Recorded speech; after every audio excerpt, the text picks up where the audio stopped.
ನಿಮ್ಮಗಳ ಬಗ್ಗೆ ಕೂತಿದ್ದಾನೆ. ನನಗೆ ಒಬ್ಬರು ನೋಡಿ ಹೇಳಿದೆ, ಕವಿ ಹೃದಯದ ರಾಜಕಾರಣಿ ಬಂದಿದ್ದೀರಾ ಅಂತ. ಎಲ್ಲ ತರ ಜನರು ಬಂದಿದ್ದಾರೆ, ಭಕ್ತರು ಸೇರಿದ್ದೀರಾ. ಒಂದರ್ಧ ಗಂಟೆ ನಿಮ್ ಗಮನ ಕೊಡಕ್ಕಾಗಲ್ವಾ? ಎಷ್ಟೊಂದು ಕಾರ್ಯಕ್ರಮಗಳು ಹೋಗ್ತೀವಿ, ಏನೇನು ಅಟೆಂಡ್ ಮಾಡ್ತೀವಿ. ನಮ್ಮ ಧರ್ಮದ ಬಗ್ಗೆ ಜಾಗೃತಿ ಇಲ್ಲ, ನಮ್ಮ ಆಚರಣೆ ಬಗ್ಗೆ ನಂಬಿಕೆ ಇಲ್ಲ, ಒಂದು ವಿಶ್ವಾಸ ಇಲ್ಲ, ಒಂದು ಪ್ರೀತಿ ಇಲ್ಲ. ಇನ್ಯಾವಾಗ ಹೇಳ್ತೀರಾ? ಅವ್ರು ಒಳ್ಳೇದಾಗ್ಬಾರ್ದು ಅವ್ರ ಕುಟುಂಬಕ್ಕೆ. ಶ್ರೀನಿವಾಸ ಬಂದಿದ್ದಾನೆ, ಅವನ ಸಮ್ಮುಖದಲ್ಲಿ ನೀವೆಲ್ಲ ವಿಶ್ ಮಾಡಬಾರ್ದು. ಅವರಿಗೆ ಯಾವ ರೀತಿ ವಿಶ್ ಮಾಡಬೇಕು? ಭಗವಂತನ ಸ್ಮರಣೆ ಮಾಡೋದ್ರ ಮೂಲಕ. Remember God to thank him for all his past blessings and for new gifts. That itself is a prayer.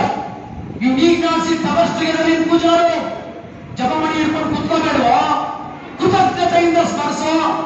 Hostel ಮೇಲೆ ಮಲ್ಕೊಂಡಾಗ ಸ್ಮರಿಸು, ಫ್ಯಾನ್ ಗಾಳಿ ಬಂದಾಗ ಸ್ಮರಿಸು, ಎಸಿ ಕರಲ್ಲಿ ಹೋಗೋವಾಗ ಸ್ಮರಿಸು, ಹೊಟ್ಟೆ ತುಂಬಾ ಅನ್ನ ತಿಂದಾಗ ಸ್ಮರಿಸು, ಕಣ್ಣು ತುಂಬ ನಿದ್ದೆ ಬಂದಾಗ ಸ್ಮರಿಸು, ಆನಂದದಲ್ಲಿ ಸ್ಮರಿಸು, ಮಕ್ಕಳು ಸ್ನಾನ ಮಾಡ್ಸೋವಾಗ ಸ್ಮರಿಸು. ಟೈಮ್ ಇಲ್ಲ, ಪರವಾಗಿಲ್ಲಪ್ಪ.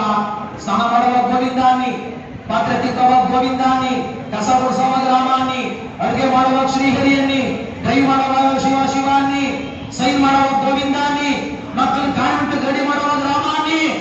ಏನು ಕೇಳಲ್ಲ ಅವನು, ಮನಸ್ಸು ಕೇಳ್ತಾನೆ. ಮನಸ್ಸು ಕೇಳ್ತಾನೆ ಭಗವಂತ. ದುಡ್ಡು ಕೇಳಲ್ಲ. ಹುಂಡಿಗೆ ನೀವು ಕೋಟಿ ಹಾಕಿ, ಲಕ್ಷ ಹಾಕಿ, ಏನಕ್ಕೆ ಬೇಕು ಅವನಿಗೆ ನಿತ್ಯ ತೃಪ್ತನಂತ ಭಗವಂತ.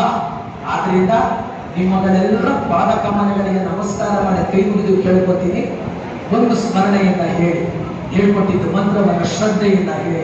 ಓ ಶ್ರದ್ಧೆಯೇ ನಮಃ ಅಂತ ಬರುತ್ತೆ ಅಷ್ಟೋತ್ರದಲ್ಲಿ.